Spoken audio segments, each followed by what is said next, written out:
नमस्कार, मैं हूं पवन त्यागी, राजनीतिक विश्लेषक। दिल्ली में एक और घोटाले का खुलासा हुआ है। हालांकि घोटाला पुराना है, लेकिन अब एसीबी यानी एंटी करप्शन ब्यूरो ने उस मामले में एफआईआर दर्ज की तो मामला चर्चा में आ गया, खबरों में आ गया। और यह मामला है दिल्ली जल बोर्ड का। और जैसा कि आप जानते हैं, दिल्ली जल बोर्ड, उसके अध्यक्ष हैं माननीय अरविंद केजरीवाल जी। यानी अब की बार सीधा सीधा निशाना केजरीवाल जी पर है। और ये आरोप है एसीबी को, बाकायदा ये एलजी ने दिल्ली के पत्र लिखकर ये शिकायत की थी कि एक बड़ा घोटाला दिल्ली जल बोर्ड में हुआ है। और घोटाला ये है कि दिल्ली जल बोर्ड में बिल कलेक्शन की जिम्मेदारी कॉरपोरेशन बैंक को दी गई थी और कॉरपोरेशन बैंक ने आगे वो जिम्मेदारी एक प्राइवेट एजेंसी को दे दी। और उस प्राइवेट एजेंसी ने लोगों के बिल कलेक्ट करने का काम जिसके ऊपर था, जो कि दिल्ली जल बोर्ड के खाते में पैसा सीधा जाना चाहिए था, यानी उस जगह जिस बैंक को जिम्मेदारी दी, और वो बैंक था कॉरपोरेशन बैंक। तो कॉरपोरेशन बैंक से अटैच था दिल्ली जल बोर्ड। सारा जो कंज्यूमर हैं दिल्ली के, जो जल की सुविधा लेते हैं, वो पैसा जाना चाहिए था कॉरपोरेशन बैंक में। लेकिन कॉरपोरेशन बैंक के बजाय ये पैसा डाला गया एक प्राइवेट बैंक में, और फेडरल बैंक, वो प्राइवेट बैंक, उसमें खाता खोल दिया गया। और इस खाता खोलने में मिली भगत जल बोर्ड के अधिकारियों की भी रही, और इन सब ने मिलकर प्राइवेट बैंक में कंज्यूमरों के पैसे को डाला। एक अनुमान है कि लगभग 20 करोड़ रुपया ऐसा प्राइवेट अकाउंट खोलकर गबन कर लिया गया है। और इसलिए एसीबी को जब यह कंप्लेंट मिली, एलजी साहब ने दिल्ली के जब यह कंप्लेंट दी थी, एसीबी ने उसमें सारे तथ्य देखे तो पता यह चला कि ये सब जो है केजरीवाल सरकार से, आपको बता दें 2012 में ये केजरीवाल सरकार ने दिल्ली जल बोर्ड को 3 साल के लिए कॉरपोरेशन बैंक को ये काम दिया था। उसके पहले सीधे लोग जो है जल बोर्ड के ऑफिस में जाकर अपना पैसा जमा कराते थे। लेकिन 2012 में ये तय हुआ कि भाई जल बोर्ड के ऑफिस में जाके भी आप बिल दे सकते हो, लेकिन आप बैंक में भी जमा करा सकते हो, कॉरपोरेशन बैंक में जाकर अपना चेक या कैश दे सकते हो। अब इस मामले में कॉरपोरेशन बैंकों में जब भीड़ बढ़ने लगी, इन लोगों ने आगे से एक एजेंसी को नियुक्त कर दिया, और वो एजेंसी थी मैसर्स फ्रेश पे आईटी सॉल्यूशन प्राइवेट लिमिटेड। इस कंपनी को कॉरपोरेशन बैंक ने आगे अपना कलेक्शन का काम दे दिया। पहली बात तो यही नियम को तोड़ा गया, क्योंकि प्राइवेट कंपनी को कलेक्शन का काम नहीं दिया जाना था। जो नियम रखे थे, केवल बैंक में लोग जाकर के चेक या कैश से अपना पैसा जमा करा सकते थे। 2 ऑप्शन थे, जल बोर्ड के दफ्तर में या तो कॉरपोरेशन बैंक में। लेकिन यहां अधिकारियों ने मिलीभगत करके और ये काम कर दिया कि प्राइवेट जो ये कंपनी मैंने बताई, मैसर्स फ्रेश पे आईटी सॉल्यूशन प्राइवेट लिमिटेड, इसको हायर कर लिया और इसको एक कमीशन तय कर दिया कि कलेक्शन करने के नाम पर 5 रुपए पर बिल आपको दिया जाएगा। अब 5 से फिर वो 6 कर दिया गया, और इसको बाकायदा 2016, 2017 और फिर 2019 में इसको बाकायदा रिन्यू किया गया। अरविंद केजरीवाल जी जल बोर्ड के अध्यक्ष हैं, उनकी परमिशन से इसको रिन्यू किया गया। और अब यह आरोप भारतीय जनता पार्टी का है कि जब अरविंद केजरीवाल जी बोर्ड के अध्यक्ष हैं, उनकी अध्यक्षता में सारा काम चल रहा है, तो ये जो घोटाला हुआ कि जो कंज्यूमर हैं, उपभोक्ता हैं, उनका पैसा आना चाहिए था जल बोर्ड के खाते में, कॉरपोरेशन बैंक में, लेकिन गया वो फेडरल बैंक में। क्यों गया, किसकी अनुमति से गया?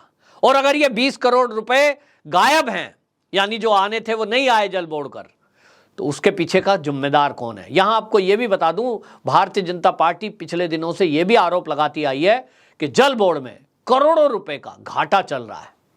इस घाटे के पीछे बीजेपी के नेताओं से बात की है, तो वो ये कहते हैं कि इसके कारण क्या है कि जो टैंकर हैं, जिसको केजरीवाल जी सत्ता में आने के पहले ये कह रहे थे कि यहाँ जल माफिया हैं, यहाँ टैंकर को बाहर बेचा जाता है, हमारी सरकार आएगी तो हम भ्रष्टाचार को खत्म करेंगे। वो बीजेपी का कहना यह है कि ये जो टैंकर है, इसमें भी भारी घोटाला है, और टैंकर जितने चलने चाहिए उतने नहीं चल रहे हैं। जो जल घरों में पहुंचना चाहिए था वो घरों में नहीं पहुंचा है। लोग लंबी लंबी लाइन लगाकर टैंकरों से जल लेने के लिए मजबूर है, देश की राजधानी दिल्ली, वहां सड़कों के किनारे आपको लाइन शाम के 4 बजे मिल जाएगी। टैंकर आने के इंतजार में घंटों लोग लाइन लगाकर खड़े होते हैं देश की राजधानी में। ये घपला घोटाला करने के लिए वादा खिलाफी जो की गई, ये क्यों? लोगों को नल से जल नहीं मिल सकता था? मिल सकता था, लेकिन नहीं मिल रहा है। और इसी का भारतीय जनता पार्टी जवाब मांग रही है केजरीवाल जी से कि आप अध्यक्ष हैं, आपके चलते घाटे में क्यों गया? पहला जवाब तो ये दीजिए कि जो टैंकर बताए गए थे वो जल माफिया को तो नहीं पहले की तरह बेच दिए गए हैं, ये एक आरोप है। दूसरा, कंज्यूमर के पैसे जो बिल का कलेक्शन है वो प्राइवेट बैंक में क्यों गए?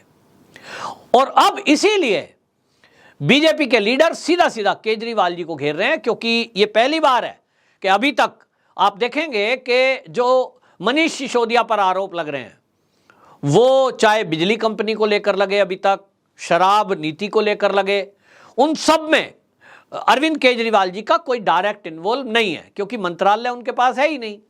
मनीष सिसोदिया से जवाब मांगा जा रहा है, सीबीआई उनको बुला रही है पूछताछ के लिए। सत्येंद्र जैन जेल में बंद है, वो शेल कंपनियों के जरिए पैसे के लेन देन के मामले में बंद है। केजरीवाल जी अब डायरेक्ट जो इन्वॉल्व हुए हैं, यानी उनकी जिम्मेदारी जो तय हो रही है वो जल बोर्ड को लेकर हो रही है, क्योंकि जल बोर्ड के अध्यक्ष वही हैं। सवाल यह भी उठ रहा है कि जब कोई मंत्रालय नहीं लिया गया तो एक जल बोर्ड की अध्यक्षता ये कर रहे हैं, आखिरकार इसमें कितने घोटाले हैं?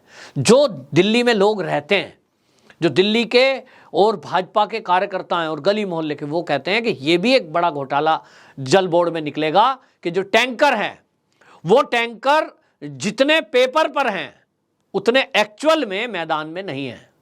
ये एक बड़ा घोटाला है। उनके नाम पर मेंटेनेंस, उनके नाम पर तेल, वो सब जो चल रहा है, अगर वो जांच होगी तो वो एक अलग से नया घोटाला निकलेगा कि टैंकरों के नाम पर मेंटेनेंस, उनके टायर, उनका इंजन बना, उनका ये बना, जो बिल बन रहे हैं वो सब फर्जी है, ऐसा बता रहे हैं। अब भारतीय जनता पार्टी के लीडर इधर भी ध्यान देंगे अगर, कि जो पब्लिक कह रही है भाई उस पर ध्यान दो। फिर इसी तरह कहा जा रहा है कि जल बोर्ड का एक और ये घोटाला है कि वो जो टैंकरों का जल है वो कहीं और तो नहीं जा रहा है, जो बोतलों में भर करके घरों में सप्लाई करते हैं वो तो कहीं नहीं ले जा रहे हैं, ये भी एक बात कही जा रही है।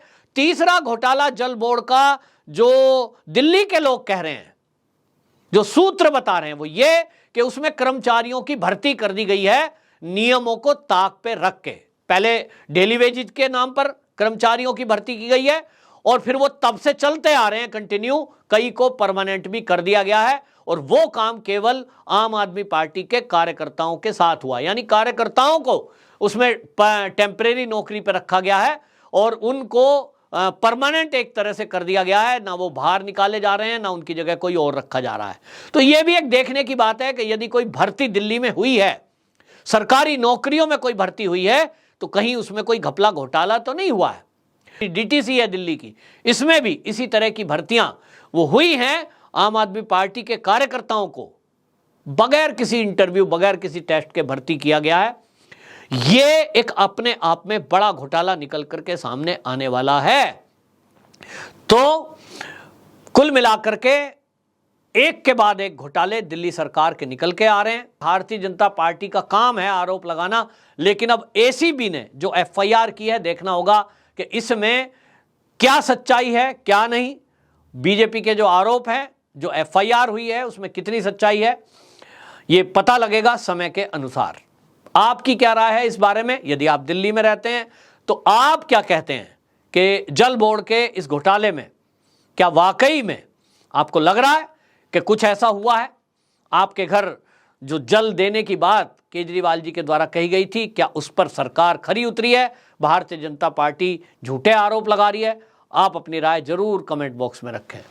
वंदे मातरम।